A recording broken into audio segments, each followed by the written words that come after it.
Good morning everyone, welcome back to the channel रोज नामचा। কালকের ভ্লগে তোমরা নিশ্চয়ই দেখেছো আমাদের গতকাল ফিরতে ফিরতে প্রায় 3:30 বেজে গেছিলো, মানে ভোরই হয়ে গেছিলো বলতে গেলে। আজকে তাই উঠতেও দেরি হয়ে গেছে ঘুম থেকে। সে যত দেরি হোক, আমি ভেবেই রেখেছিলাম আজকে সকালবেলা ঘুম থেকে উঠে আমার সবার প্রথম কাজ হবে চাদরগুলো পাল্টানো। যেদিন থেকে আমি ভ্লগিং শুরু করেছি তোমরা নিশ্চয়ই দেখেছো আমার দুটো ঘরে একই চাদর পেতে রেখে দিয়েছি, মানে টাইমই পাই না। কি আর করব, টাইম না থাকলে কি আর চাদর পাল্টানো যায়? এইগুলো করতে একটু টাইম লাগে। তাই জন্য আজকে দেরি করে ঘুম থেকে উঠলেও আমি ভেবেই রেখেছিলাম এই কাজটা সবার আগে করব। ও বাবা, এই চাদরটা কি বড়, পাততে গিয়ে একেবারে হিমশিম খেয়ে যাচ্ছি। দেখো একটু, শেষ পর্যন্ত অনেকটা চাদর ভেতরে গুজে দিয়ে এটাকে বাগে আনতে পেরেছি। আমার বাড়িতে তো একটা বাচ্চা নেই, দুটো বাচ্চা আছে। তারা তো সারা দিন ঘর নোংরা করে যাচ্ছে। ছোট বাচ্চাটাকে তাও মেনে নিলাম, সে না হয় ঘর নোংরা করছে, মানা যাচ্ছে, সে এখন নির্বোধ। আর বড়টা, সেটাকে কি বলি বলো তো? সেটাকে তো বকতেও পারি না, মারতেও পারি না। আমার মতো অবস্থা মনে হয় সবার বাড়িতেই চলছে। জানি না এটা আমার প্রবলেম কিনা, কিন্তু চারিদিকটা নোংরা অগোছালো দেখলে না আমার মাথার মধ্যে কেমন আগুন জ্বলে ওঠে আর চিৎকার চেঁচামেচি লাগিয়ে দিই। এবার এই ঘরের চাদরটাও পাল্টে ফেলি। জানি এইসব কারণে মাথা গরম করে ফেলাটা ঠিক না, বাড়িতে অশান্তি করাটা ঠিক না, কিন্তু আমার যেন কেমন পাগল পাগল লাগতে থাকে চারিদিক অগোছালো দেখলে। আসলে একা হাতে সমস্তটা করি তো, ওই জন্য মেজাজটা একটু গরম হয়ে থাকে। রাকেশকে বললেও করে দেবে না এমন না, কিন্তু ওকে এতবার বলতে হয় একটা কথা। আসলে ও সারাদিন এত কাজে ব্যস্ত থাকে তো আমার কথা হয়তো কানের ওপর দিয়ে চলে যায়। একটা কাজ করতে গেলে যদি এতবার বলতে হয়, তার থেকে মনে হয় যে বাবা নিজের কাজ নিজেই করে নি। আমি আবার জামা কাপড়গুলো গরম জলে না ভেজালে আমার একটু শান্তি হয় না, মনে হয় যেন পরিষ্কারই হলো না। জামা কাপড়গুলো আমি একটু ভিজিয়ে দিই, কাজের দিদি যখন আসবে ওনাকে বলবো একটু কেচে দিতে। সোম থেকে শুক্র পর্যন্ত যেই কাজগুলো আমার পেন্ডিং থাকে ব্যস্ততার জন্য, আমি চেষ্টা করি শনি রবিবার সেই কাজগুলো করে ফেলতে। কেননা এক সপ্তাহের কাজ যদি ফেলে রাখি, পরের সপ্তাহে আরও কাজ বেড়ে যাবে, তখন চাপটা তো আমারই পড়বে।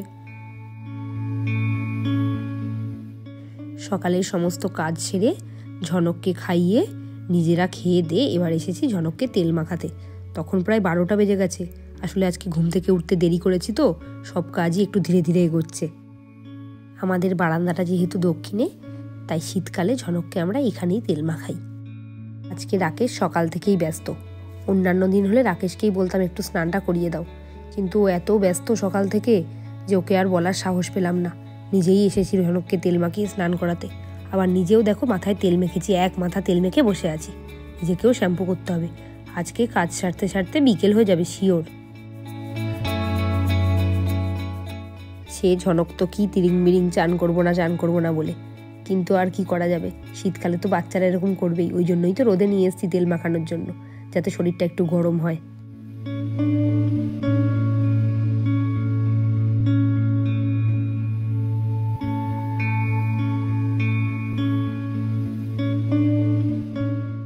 ঝনক যখন ছোট ছিল ওকে তখন বাথটবে বসিয়ে চান করাতাম। আর ঝনকের বাথটবটা ছিল বিরাট বড়।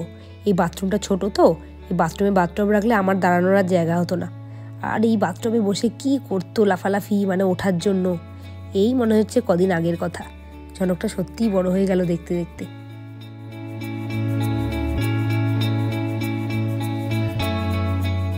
এইদিকে আমি স্নান করাচ্ছি আর ওইদিকে ও দিদি যাবো বলে মাথা খেয়ে নিচ্ছে।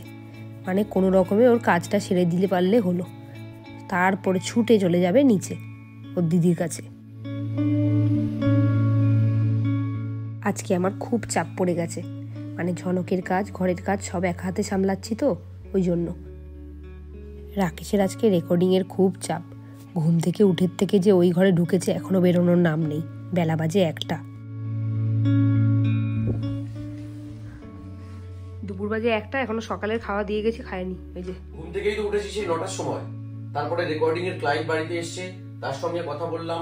তারপর প্রযুক্ত এলো রেকর্ডিং করতে, ওর সঙ্গে একটা ভয়েস ওভার দিলাম, সেটাকে এখন এডিট করে রেডি করলাম। এইবার সকালের খাবার খাবো। সকালের খাবার আর দুপুরের খাবার একসাথে দিয়ে দিই। তারপরে আবার আরেকটা রেকর্ডিং আছে, যখন তোমরা দুপুরে ঘুমোবে তখন আমাকে সেটা করতে। আচ্ছা শোনো আমার কথাটাকে শোনো। মা কি সেজেছে? মা কি সেজেছে বলো? মা কি সেজেছে তাড়াতাড়ি বল। মা বঙ্কিমচন্দ্র সেজেছে, দেখি কি সেজেছে মা? বঙ্কিমচন্দ্র চট্টোপাধ্যায় সেজেছে। ও বাবা, তাই তো। শীতকালে এত চুল ওঠে, কোনো কিছু লাগিয়েই কুল করতে পারছি না। শ্যাম্পু করার দিন স্নান করার পর আমি এই হেয়ার ক্রিমটা চুলে একটু লাগাই, এতে চুলটা একটু সফট হয়।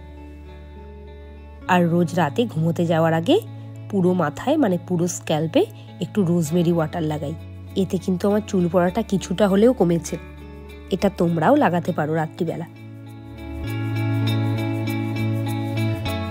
এখন বেলা বাজে 2টো, তোমাদের সঙ্গে এতক্ষণে আমি একটুখানি সামনাসামনি হতে পারলাম।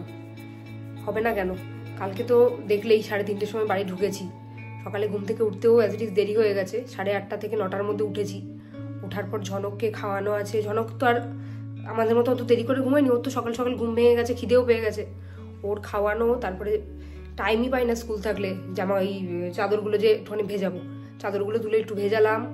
তারপরে বাড়িতে একজন এসছিলেন, চা করে দেওয়া, তারপর ফল কাটা, নিজেদের কাজ আছে, শ্যাম্পু করলাম আজকে। আবার তো কালকের থেকে ব্যস্ততা শুরু হবে। কালকে একটুখানি ব্যস্ততা শুরু হবে বলতে কালকে রবিবার, তাও ব্যস্ততা শুরু হবে কালকের ব্লগে দেখবে সেটা। তাই জন্য আজকে সকাল থেকে খুব ব্যস্ত ছিলাম। 2টো বাজে এখন, আমি এখন একটু ফ্রি হয়েছি। ফ্রি হয়নি, এখন ঝনককে খাওয়াবো, একটু তোমাদের সাথে কথা বলতে এলাম আর কি। কালকের ব্লগ তো দেখলেই তোমরা, একটা অন্যরকম এক্সপিরিয়েন্স হলো কালকে, জানো তো। সারাটা সন্ধেই প্রায় কালকে গাড়িতেই কেটেছে আমার। ঝনক তো ঘুমিয়েছে, খেলেছে, আর আমার বোর লাগছিল। যদিও ওখান থেকে বসে গানের অনুষ্ঠান ছিল, গান শুনছিলাম, কিন্তু তাও ওই একভাবে একটু ওইটুকু গাড়ির মধ্যে আটকা থাকতে ভাল লাগে কারোর। সে আর কি করা যাবে, বাচ্চা থাকলে এটা করতেই হবে। কেননা ওকে যদি আমি বাইরে রাখতাম একভাবে ওই রকম পরিবেশে ঠান্ডার মধ্যে, তাহলে নিশ্চয়ই একদম শিওর ওর জ্বর হয়ে যেত। ওর জন্য এটুকু তো করতেই হবে, আর কিছু করার নেই। আর এই মহাশয় সারাদিন আছে ফোন নিয়ে ব্যস্ত। রেকর্ডিং করে উঠতে না উঠতেই লেগে পড়লো ফোন নিয়ে। বাড়ির মানুষগুলোর সঙ্গে যে একটু বসে কথা বলবে সেই টাইম আর ওর কই। সামনে ওদের স্কুলের রিউনিয়ন, সেই নিয়েই এত ব্যস্ত সে। খেয়ে উঠে ছাদে গেছিলাম। ছাদের দড়িগুলো এত উঁচু, স্কিপিং করতে গেলে অত লাফাতে হয় না, তাতেও নাগাল পাওয়া যাচ্ছে না। কি ছাদের দড়িগুলো খেয়ে উঠে নিচু করে দিয়ে আসবে। দুটো দড়ি ওই অবস্থা। বলো না যে তুমি নাটি হয়ে যায়, বেটে গেল। তুমি তো আর ছাদে গিয়ে জামা কাপড় মেলো না, ওই তো সব হাতে রেডিমেড পাচ্ছ, একদম আলমারি থেকে নিচ্ছ, নিয়ে পড়ছো, পরে আবার ছুঁড়ে মারছো। আবার কোন চা করেছে, ওটাকে কাটছে কে, মেলছে কে, ভাজ করে তুলছে, কিছুই তো জানো না। আমার বাড়িতে চাকর নেই। খেয়ে উঠবে, উঠে গিয়ে ছাদের দড়ি দুটো নিচু করে দিয়ে আসবে। দুটো দড়ি নিচু করবে, দুটো দড়ি উঁচু। তাড়াতাড়ি বেরো। ব্যাগটা নাও। তখন সন্ধে হয়ে গেছে, এবার ঝনক পড়তে যাওয়ার জন্য রেডি।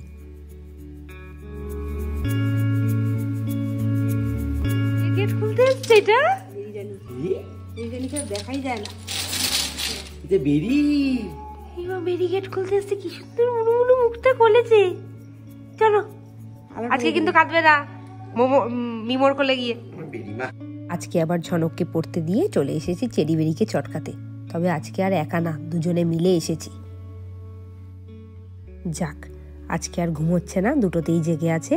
আজকে একদম মনের সমস্ত ইচ্ছে পূরণ করে নিয়ে দুটোকে চটকাবো। আমি হলাম বেরি মস্তান, আমি ঘুম থেকে উঠেই বেরিয়ে যাই পাড়াটলাতে। আর আমি হচ্ছি চেরি মস্তান, আমি কোনো ছেলেদের কাছে যাই না, শুধু একমাত্র বাবার কাছে যাই আর দাদুর কাছে যাই, আর কোনো ছেলের কাছে যাই না। তাই তো? ঢিঙ্কি টিকি টিক টিক, ঢিঙ্কি টিকি টিক টিক, ঢিঙ্কি টিকি টিক টিক, করেছে এরা। দাঁড়িয়ে আছে।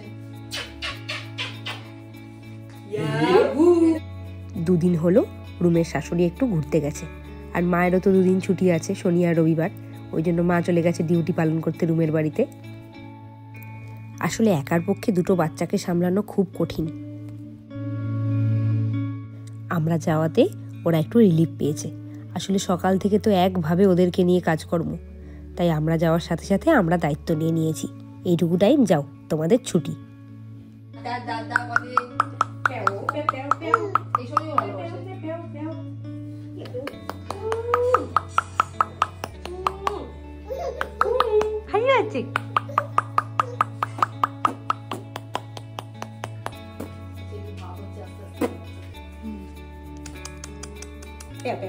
এইসব করতে করতে শীতের মধ্যে এসে গেছে আমাদের গরম গরম চা। অন্যান্য দিন তো তোমরা সাধারণত চেরিকেই দেখে থাকো, আজকে না হয় একটু বেরির সাথে আলাপ করে নাও আর ওকে অনেক অনেক আদর পাঠাও।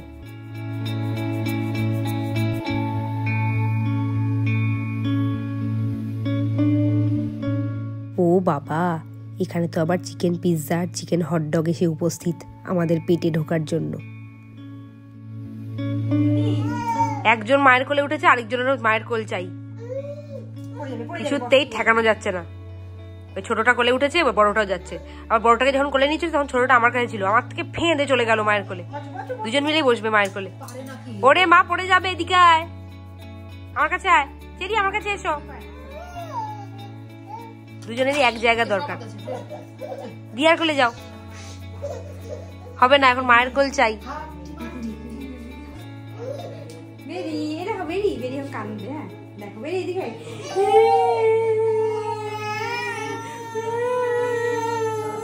আহারে বেচারিকে দেখো, কেউ কাঁদলে কারোর কান্না ও একদম সহ্য করতে পারে না, সাথে সাথে নিজেও কেঁদে দেয়। ঝনক পড়ে ফিরে গেছে, বেলুনের চিন্তা করতে করতে ফিরেছে। এই যে ঝনক বুড়ো, ঝনক বুড়ো, এই যে ঝনক বুড়ো, এদিকে একটু তাকাও, তোমাকে সবাই কতক্ষণ দেখছে না। চেরি বেরিকে কত আদর করে এলাম, কত খেলনা দিয়ে এলাম জানো। এই বাড়ি যাবো, বাড়ি যাবো তো। ঘুরতে যাবে নাকি তুমি আবার এখন? তোমার আবার কখন কি? না না, আমার কিছু মনে হয় না। তাহলে একদম ডাইরেক্ট হাই রোড দিয়ে বেরিয়ে যাও। পড়িয়ে নিয়ে ফিরে গেছি, বাড়িতে ফিরেই আবার লেগে পড়ছি কাজে। সকালবেলা চাদর কাচা হলো, উপরে ছাদ থেকে শুকিয়ে আনা হলো, এবার ভাঁজ করছি, তুলছি। বাড়ির সমস্ত কাজ যদি আমার দায়িত্বে হয় আর কি করবো, একটু হেল্প করে দাও। কে থাকবে দায়িত্বে? তুমি একটু হেল্প। আমি তো রেকর্ডিং এর সময় কারোর হেল্প পাই না, আমি যখন আমার কাজগুলো করি কারোর হেল্প তো পাই না। এই ঘরের কাজগুলো তারপরে আমার একা নাকি? না, ঘরের কাজে আমি তোমায় যতটা হেল্প করি ততটা হেল্প অন্য কোনো পুরুষ মানুষ তার কোনো স্ত্রীকে করে কিনা সন্দেহ আছে। কোন ঘরের কাজে হেল্প করে একটা এক্সাম্পল দাও। ঘরের কাজে বিছানা কম্বল তোলা, বিছানা ইয়ে করা, এগুলো আমি করি ম্যাক্সিমাম দিনই। আজকেও তাই করেছি, দুবার, একবার নয়। সকালবেলায় ঝনককে খাইয়ে দেওয়া, ঠিক আছে, ঝনকের এখন রাত্রিবেলায় ব্রাশ করিয়ে দেওয়া, ঝনককে তেল মাখিয়ে স্নান করানো, তারপরে এটা ওটা সেটা টুকিটাকি তোমার ফরমাইশ খাটা, এগুলো সব অনেক কিছু থাকে, অনেক কিছু থাকে, সেগুলো এখন করতে পারছি না। তোমার চাইতে কাজের পরিমাণটা আমার অনেক বেশি। এবং এখন এই যে আবার বসবো রেকর্ডিং এ, এখন রেকর্ডিং এ বসে আবার যেচে না, তাহলে কাজটা হলে পরে কার ভালো হয়। কাজ হয় বলেই না এত রিল্যাক্সে থাকতে পারি, কাজ না হলে কি এত রিল্যাক্সে থাকতে পারতাম? তুমি সারাদিন যা করছো। হ্যাঁ, এই যে সন্ধ্যেবেলায় বললে চলো ঘুরে আসি, তেল পুড়িয়ে ঘুরে আসলাম। আমার যদি এগুলো না হতো তাহলে পরে আমার চাকরির পয়সা কিছু এগুলো হতো? পড়তে গেছিল। আরে তাও তো পড়তে গেছিল, তো আমি তো অন্যভাবে নিতে পারতাম, বাইকে নিতে পারতাম, পড়ার ওখানে দাঁড়িয়ে থাকতাম, গাড়ি নিয়ে সোজা বাড়ি আসতাম, রুমদের বাড়িতে যেতাম না। অনেক তোমাকে অনেক ইয়ে করে দিই। বাই দ্য ওয়ে, এখন সবাই বলবে যে এরা স্বামী স্ত্রী খালি ঝগড়া করে। সেই স্বার্থে, শুধুমাত্র সেই স্বার্থে ঝগড়াটা এখানে স্টপ করলাম, না হলে আজকে তা করে দিতাম। আচ্ছা স্বামী, যে জন্য এখন তোমাদের সামনে এলাম সেটা হলো কালকের ব্লগটা ইন্টারেস্টিং হতে চলেছে। কালকে যেখানে যাব, এর আগে এরকম জায়গায় আমি যাইনি কখনো, কালকে তোমাদের সাথে সেটা শেয়ার করবো। তোমরা কালকের ব্লগটা দেখার জন্য একটু। কোথায় যাওনি? ও আচ্ছা, সকালেরটা বলছো, আমি ভাবলাম বিকেলেরটা তো আরো ইন্টারেস্টিং। বিকেলেরটা ইন্টারেস্টিং, বিকেলে তো আমি গেছি।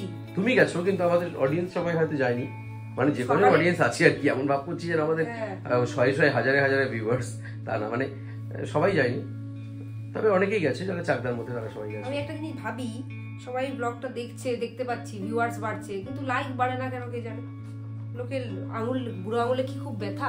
না না, আরে লাইক বাটনটা এই পাশে, আর সবার 5G মোবাইল, এখন ওই লাইক করার আগেই পরের ভিডিওটা টক করে তুলে নিয়ে দেখে ফেলে। আর আগে তো আসতো না, পরেরটা গোল গোল গোল গোল করে সাদা হয়ে ঘুরতো, যার জন্য টাইম থাকতো। 5G হওয়াটা হয়েছে আমাদের কাল, তাই তো? হ্যাঁ, তাছাড়াও আমাদের ব্লগে আরো অনেক বেশি ইমপ্রুভমেন্ট করতে হবে আরো। হ্যাঁ, আমি জানতে চাই আমার কি কি ভুলভ্রান্তি হচ্ছে, আমি এটা জানতে চাই সবার কাছে। সবাই বললে আমি একটুখানি তাদের উপর থ্যাঙ্কফুল থাকবো। কি বলেছিলাম, টিফিন বক্স দেখলেই সবসময় খুলতে ইচ্ছে করে।